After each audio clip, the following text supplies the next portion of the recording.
I think the history of what actually happened the past few years are really important. That leads into the discussion that is happening on the supplemental and on, as you said, what aid should be sent to Ukraine.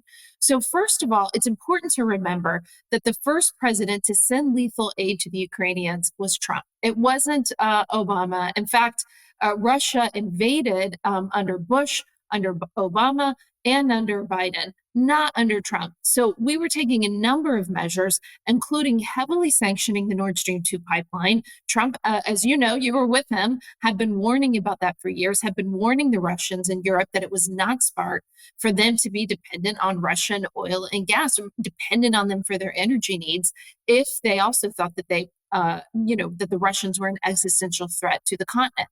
The truth is that the Europeans thought that the ground wars that happened, in World War I and World War II, sort of territorial conquest type ground wars, they thought that that was all behind them, that that was never going to happen. And that's why they made themselves so energy dependent on Russia. They just thought they didn't believe Putin for what he said. They didn't believe he was going to do it, which kind of boggles my mind considering that Putin did invade in the Bush and Obama administrations. How they could not believe that he was ever going to do it is beyond me.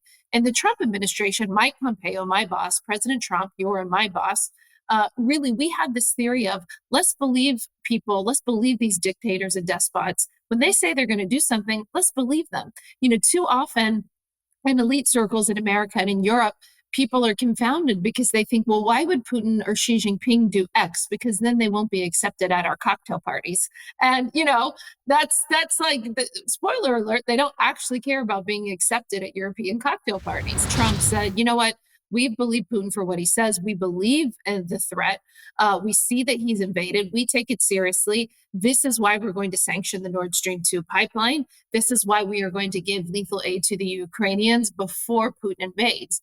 And by the way, a number of other things we were doing. We were renegotiating a treaty called New START, which is a nuclear weapons treaty. The Russians desperately wanted us to go back into it. We said, hey, we're not just going back into it. First of all, the Chinese need to be into it. Secondly, you guys keep cheating on all these other treaties. So we want to have a real and serious conversation. We want to have a real negotiation. And that was led by Marshall Billingsley in the Trump administration. What did the Biden administration do? They completely undid everything that we did in the Trump administration that I think had built up deterrence and had caused Putin to not invade under our administration. So first of all, huge mistake. Jake Sullivan and the Biden team stopped the lethal aid that we had been sending in the Trump administration. They said to the Ukrainians, well, we're only going to send it to you if Russia invades. I mean, go figure. They also got really lax on the Nord Stream 2 pipeline. In fact, there was legislation in the Congress that it was in the Senate that Ted Cruz sponsored that had massive bipartisan support amongst Republicans and Democrats to put the sanctions back on Putin.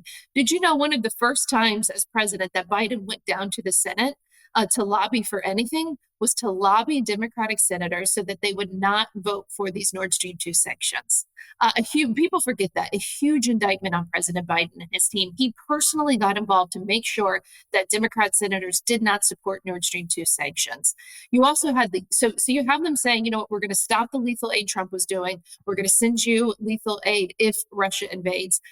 They basically freed up the ability for Europe to be more dependent on Russian energy exports through the Nord Stream 2 pipeline. And then they went into New START, the treaty I just talked about. They just re-upped it, like copy and paste. Right. They didn't negotiate it. They got nothing for it.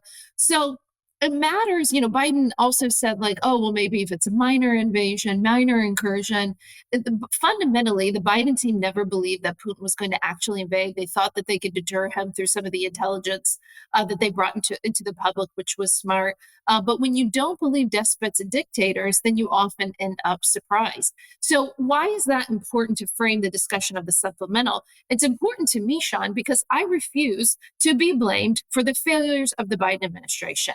2 years ago, we just passed the 2-year anniversary.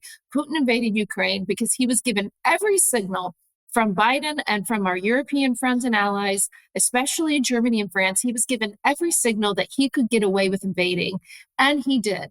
So I want to be spared the lectures about Russia and Ukraine from the people who are responsible for it.